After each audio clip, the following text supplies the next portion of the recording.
Good morning, welcome to CATEX TV. My name is Frank Fortunato. Today is Monday, December 17th, 2012. Well, on Friday, just as we were wrapping up the broadcast, the initial news began to come on the television that there had been a school shooting in Connecticut for probably the first 2 hours after the first bulletins came over.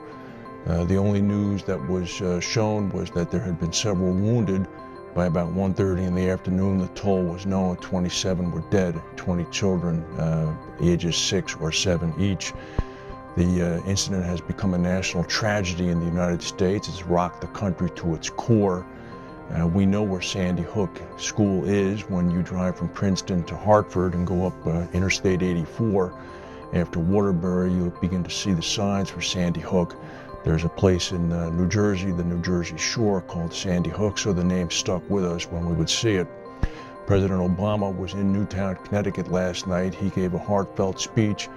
It may be, finally, gun control of a type that is long overdue in this country may now come to pass as a result of the sacrifice of these children, as well as the teachers who protected them. Meanwhile, in South Africa, police there this morning have foiled a plot that could have taken down the government. The plot was perpetrated by a right-wing group of Afrikaner extremists. They had targeted an African National Congress conference that was attended by President Jacob Zuma and dozens of other government officials. 4 men aged between 40 and 50 were arrested at separate locations around the country today. Zurich Insurance Group expects to pay claims, pre-tax claims of about $700 million from the devastation caused by Hurricane Sandy. The group said that its Sandy losses would be recorded in its fourth quarter results, due to be released on Valentine's Day, February 14th. This pushes the total Sandy number now well above $10 billion. As we speak, the South Pacific nation of Fiji is being battered by a very strong cyclone. Cyclone Evan has winds of over 245 miles per hour. The storm had devastated Samoa last week, where it killed at least 4 people. However, Fiji had apparently a week to prepare for it as the storm moved across the Pacific, and 3,500 people are now in well-stocked and safe shelters.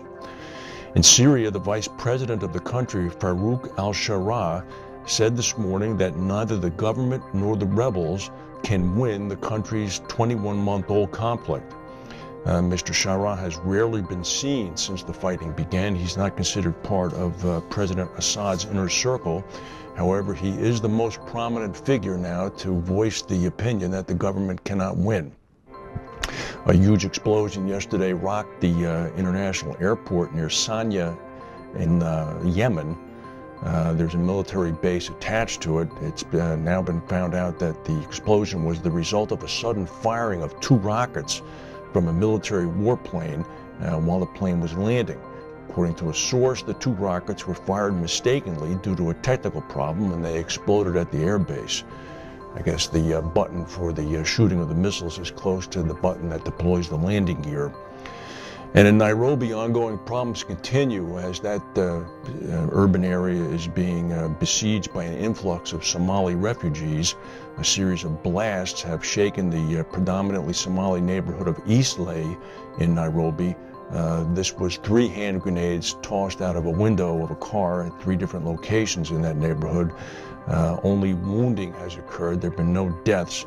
Last month, one person was killed. In the previous month, a bomb on a bus in Eastlea killed 9 people. This string of attacks continues as the influx of refugees escalates. And Gerard Depardieu, last seen in a bit role in The Life of Pi, the movie, and before that urinating on an Air France airplane that was delayed, is apparently giving up his citizenship in France and moving to Belgium because of tax increases on the wealthy imposed by socialist government, French socialist government run by François Hollande. Next year, the top rate of income tax in France is due to become 75% on earnings above 1.3 million. It's currently only 50% in Belgium. Well, good riddance if I were the French to him. That's the news for today. If there's any breaking news, we'll come back and tell you. Thank you for watching, and we'll see you tomorrow.